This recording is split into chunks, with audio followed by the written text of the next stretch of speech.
Patrol 1 to Unit 29B. Wagon call. Main and Venice Boulevard. Main and Venice. 5621, starting mileage 11,930. 11930. 1 to 56, mileage 11,930. 6:08 p.m. Detective Unit 56 in service on the Nightwatch. This is Donn Reed, police recorder. You're riding in a detective unit. Radio buried in glove compartment. Both of us in civilian clothes. No identification as a police car. Driving? Sergeant Ron Perkins. This is Detective Unit 56. Now, while you're with us tonight... 5621. 56, go ahead. 56, will you notify Madlock and Southwick in burglary? And when they're clear and ready to pick up that burglary suspect, we'll roll with them. We'll be on the air until then. 5610-4, will notify. 56, car 42 is on an inlater call. We're unable to contact them. 3918 Burley Lane, will you follow up? 56, roger. We'll roll on that inlater call, and we're standing by on a burglary deal. So we could be pretty busy tonight. But as I was saying, while you're with us, remember, the people you meet are not actors. You see, this is it. This is real. This is Nightwatch.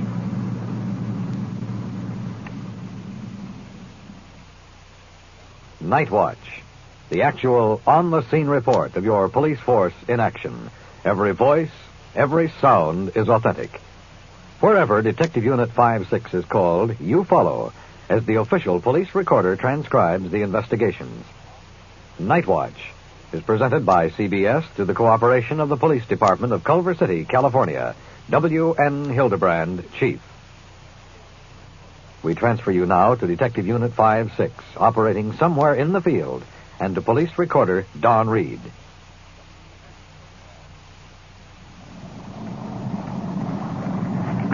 Following up now on that inlater call.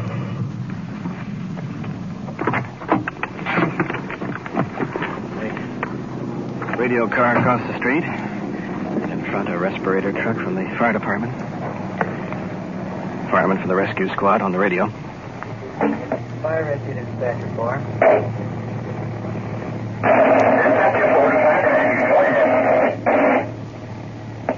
This case on Hannum is a polio case, a 5-year-old child. We're going to stand by the Rancho Los Alamos is notified, and the ambulance has been dispatched on this case.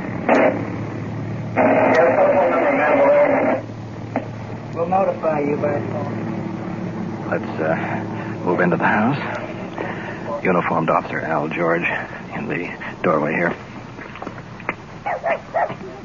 Youngster got polio? Yes, sir. It's a little girl about 5, and it hit her in the lungs. And the rescue squad is the respirator working on her. Is that her mother over there with her? Yeah, we have an iron lung rolling from the general hospital, and they should be here before long. Okay, let's go in and stand by. Into the front room. A youngster lying on blanket on the table. Blonde, tiny. Firemen on either side. One applying oxygen mask. Other handling equipment. Mother standing over child, outwardly calm. Anxiety written on her face. Doctor standing by. Breathe with it. Breathe with it. Breathe with the respirator. That's it, though. That's my girl. In reality, we're using the inhalator, not the respirator, since the child is breathing partially on her own. Actually, this mask over the face just gives her a helping hand.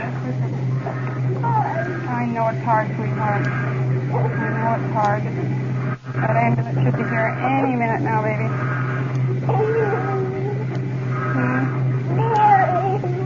Yeah, they'll make a big siren noise. He does it, baby. It's getting down pretty low. Changing oxygen cylinders. Mask off temporarily. I'm going up to another chance, Bill. Let them suction it up, sweetheart. Trying to Open wide. get the new one on. Open wide, baby. Don't take the airways, Bill. Put that mask, Bill. There we are. Mask on again. Turn it up? Yeah, Joe. Yeah, turn it up to high. She seems to be responding to this oxygen. You see the color coming back? Yeah, much better. Yeah, she's responding good. Come on, honey, now, real deep breath here. As much of this in as you can. Let's hope that's the iron lung. That's not the ambulance, is that the ambulance yet? Yeah, it's on screen.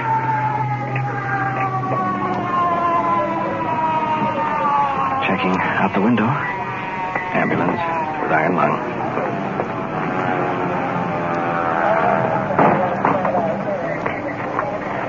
Wheeling in the stretcher. We'll move the portable inhalator out to the ambulance and put the child in the iron lung.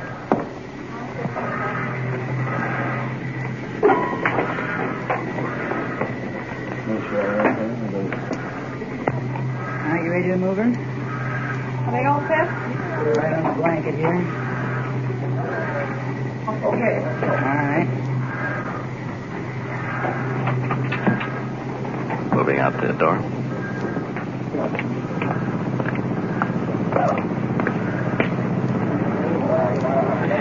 Motor of the iron lung working. Child being placed in the lung. Mother sitting alongside.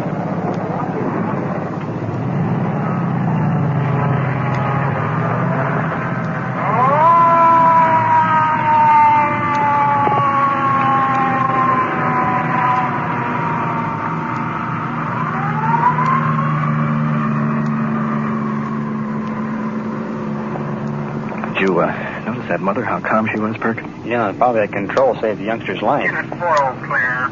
5-6 code 1. Unit 5. Are you on the air? 5-6, Roger, go ahead. 1 to 5-6. Will you 1019 to the burglary detail? 5-6, check. We'll be in the station about 10 minutes.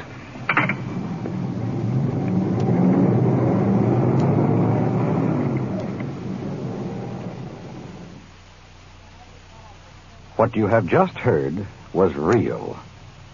That iron lung, that child, that happened on the Nightwatch. Your dimes and dollars are needed in the fight against infantile paralysis. $64 million to be exact. A dime today is a newspaper, a candy bar, or enough electricity to keep an iron lung breathing for 4 hours. Give to the March of Dimes today. And now we switch you back to Detective Unit 5-6, somewhere in the field, and to the official police recorder, Donn Reed. It's almost midnight, and we're en route to pick up a burglary suspect. It's been almost an hour's run out to this outlying district. We've been delayed because of a heavy fog that's lying up next to the mountains. We're on the right street now, so it's just be a matter of seconds. In the back seat, Madlock and Southwick from burglary. Adjusting equipment. Must be the one on the right. I'm going to go past it just a little bit. Numbers on the curb checks. We'll drive by a couple of houses, and we'll walk back in the dark.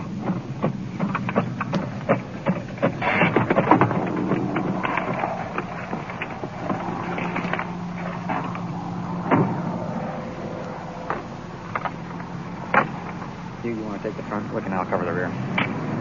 Suspect's house. Small bungalow, rear of lot. Fog's thick. Cut down the visibility. Detective Southwick, Perkins, covering the rear. We'll go to the front.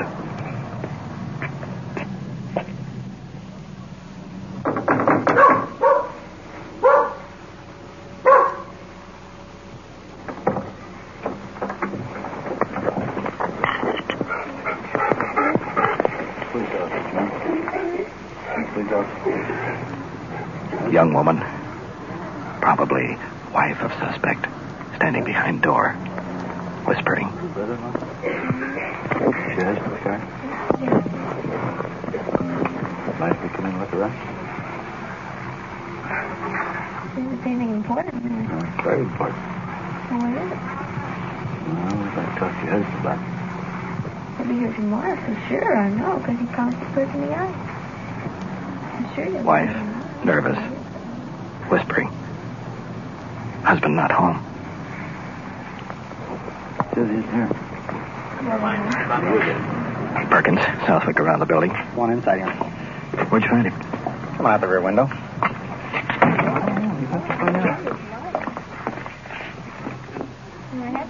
If you didn't think you were hot, how come you tried to beat it out of the window when we identified ourselves as police officers? Well, I thought it was a traffic ticket. I thought I didn't want to go to court. I wanted to find out what it was about. That's the way to do it, boy.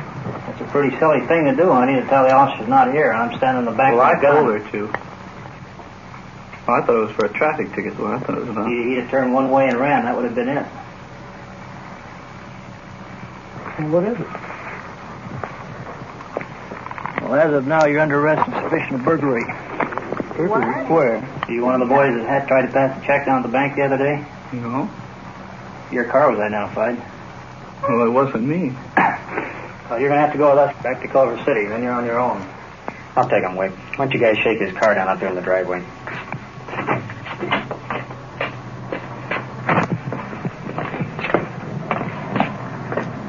Flashlights out. In the front, back seat. Checking the glove compartment. What do you know? A gun. What gun? Another one of those. Well, it's a good little thing to have now, isn't it? That's a mean-looking weapon. I wish we could find just one of those checks, though. Well, it was $2,600 worth. Only about $500-600 in cash. Under seat. Crowbar. Burglary tools. Everything will go right with it. See that? I think we'll keep that. Might be able to come up with a little evidence where he forced the door. Get the gun? Well, gun, tools, prisoner in custody.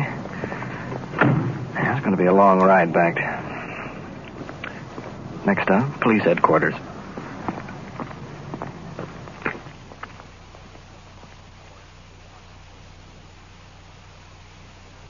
We're in the Detective Bureau. In custody, a burglary suspect. Our evidence. The suspect, along with his car, has been identified when he attempted to cash checks taken from a service station that was broken into. Southwick, Madlock, burglary detail. I'll handle the questioning. So we bought a house for furniture. Where do you have a bank account? I don't have them. I'm not allowed to have one. Does your wife have a bank account? She can't have one either. We're both on parole. Both on parole. What for? Forgery. Forgery? Do you want to tell us anything, or do you want us to lay it before you? Well, I want you to tell me what it's supposed to be in here for. We had a burglary in our town. We had $2,600 in checks, $600 in cash taken. Somebody attempted to cash one of the checks. Then went out and got into your car. 4 different witnesses saw him. You pull a burglary? I didn't pull no burglary. You know who did? No. You take a lie detector examination? For what? A lie detector examination? Do you object to taking one? I don't know. What? I don't know. You don't know? Yeah. Tell the truth, you got nothing to worry about. That's right. Tell them a lie, well, you're going to have plenty to worry about, believe me. You've got plenty to worry about already. I've had that told to me before, too. I've been hauling before for questioning. Well, if you haven't got anything else to say, why, you know where you stand, kiddo. Suspect agreed to a lie detector test. Being returned to the detention room. Let's move across the hall where the equipment is kept. Officer Chuck Sarlo works the lab. Lie detector's new to the department.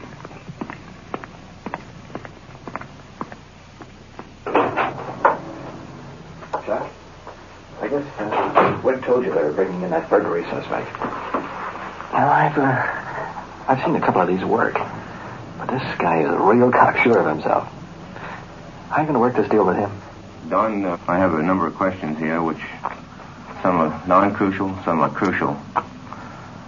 And we will ask him the non-crucial questions first to establish his norm. And after we find out his norm, we will ask him the so-called $64 questions. Now, to name some of the non-crucial questions that we know the answer to. Are you married? And we know he's married because his wife called and he admitted he's married. And do you own a 52 Mercury, blue in color? And I talked to the suspect. He agrees that he owns a 52 Mercury, blue in color. And were you ever arrested for forgery? Well, he has agreed that he has been arrested for forgery, and we know he has, and he's also spent some time in jail for forgery. And are you wearing a white T-shirt? Are you now wearing a white T-shirt? And having just talked to him, I observed that he was wearing a white T-shirt. Now, these questions may seem foolish to the naive person. However, they're not. And the questions are merely to indicate what his norm is, what he would normally answer to truthful questions. And the history of lie detection, for instance, the Chinese found years ago that if you they questioned a number of suspects by giving them a mouthful of rice, they would have them chew this rice for 5 minutes. And each suspect, at the end of 5 minutes, was allowed to spit the rice on top of a table and examined for its moisture content. And the guilty suspect, internal secretions were less, and he was, of course, found guilty. They knew then, for instance, thousands of years ago, that there were physiological changes which occur in the human body when people lie. And this machine is even more sensitive, and also there's an involuntary motion frequently of the hands or the feet, or a loss of direct contact by the eyes. Incidentally, this is not a lie response, it's an emotional response, which is a physiological change, in this particular recorded in the individual when he lies, measures an electrical dermal response, which is when you perspire slightly more when you lie. Chuck, if you're ready, we've got the suspect out here. I'm ready whenever you are. Ready? Yeah. Okay, let's bring him in. Suspect leaning outside the door. Strolling in now. Casually, hands in pockets. Witnesses, Madlock, Southwick from burglary. Lieutenant Conlon, Sergeant Perkins.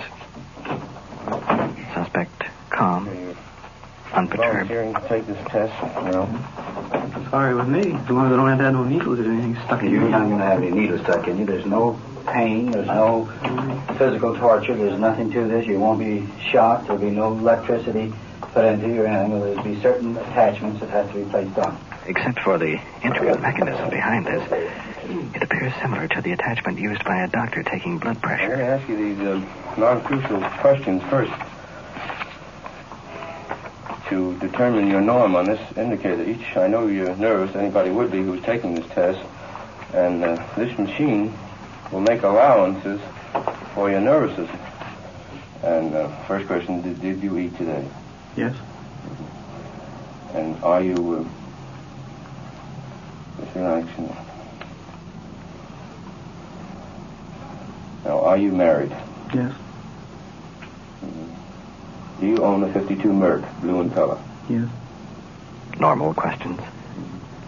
Machine regulated. Meter ready. These are all questions that we know the answer to. You understand that, right? Were you ever arrested for forgery? Yes. 60 for his normal reaction. Now, are you now wearing a white T-shirt? Yes. Normal. Okay. And have you served time for forgery? Yes. Normal. And are you now on probation? Pro. Pro. Officer Sarlo writing this down. Okay, now just relax. Now all subsequent questions will be regarding the crime itself. And only the suspect who is guilty or has knowledge of the crime would naturally show on the machine. Now, did you ever case, you know what I mean by case this gas station prior to committing this safe burglary job? No. Okay. Needle jumped about 110. Did you enter the gas station through the rear door and then through the window? No. This night in question. What's the answer now? No. No. Did you pile tires around the safe in order to hide your activity there? No.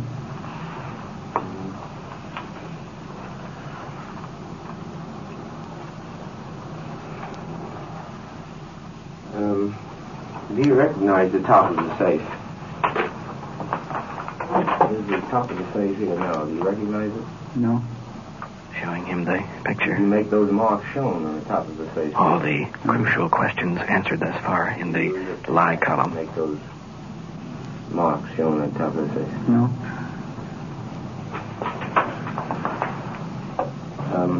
Did you break open the safe at this gas station yourself?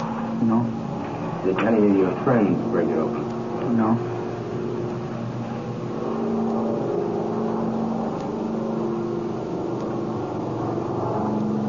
You know who did break open the safe at this gas station? No.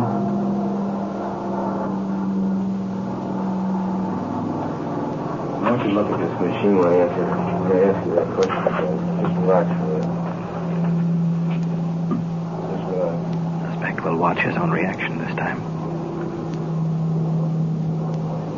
Do you know anyone who did break open the safe? No. Speak up, I never. No. You don't know anyone who broke open the safe? No. Did you break it open? No. Reaction. Twice normal. Expression the same. Did you ever try to cash any checks that were stolen from this safe job? No. Have you been contacted by friends who were in camp with you or jail for the purpose of participating in other criminal jobs? I was at one time. That was when I first got out. They're in San Quentin now. Truth again. Does your wife have any knowledge about the burglary or about the checks? No. Do you have any checks hidden at your house? No. All the no answers bouncing on the wrong side. Slow down a little bit. Relax a little bit. I'll ask you that question again. Do you have any checks hidden at your house anyplace? No. Same reaction. Did you ever hold up anybody with that gun in the front of your car? No. I've only had the gun a week. What did you buy the gun for? For target practice. It's been used only in the backyard and in the house. That's showing a true Let me ask you reaction. two more questions here to sum up. And that way find whether or not you've told the truth regarding all previous questions and answers, and give you a chance to relax and think about before you answer these questions. First question is, have you told the detectives the complete truth regarding this burglary? Yes. Back to the other side again. Have you told the complete truth here to me on this test? Yes. You know, fella, in court, this lie detector test won't prove you're guilty. But you know you're guilty. We know you're guilty. When we get through showing you to the people that saw you in that bank, I've got a hunch the DA will go along with it, too. I'll take him back and book him on suspicion of burglary, Lieutenant, if you're through with him. Yeah. Okay, you know your way out. Let's go.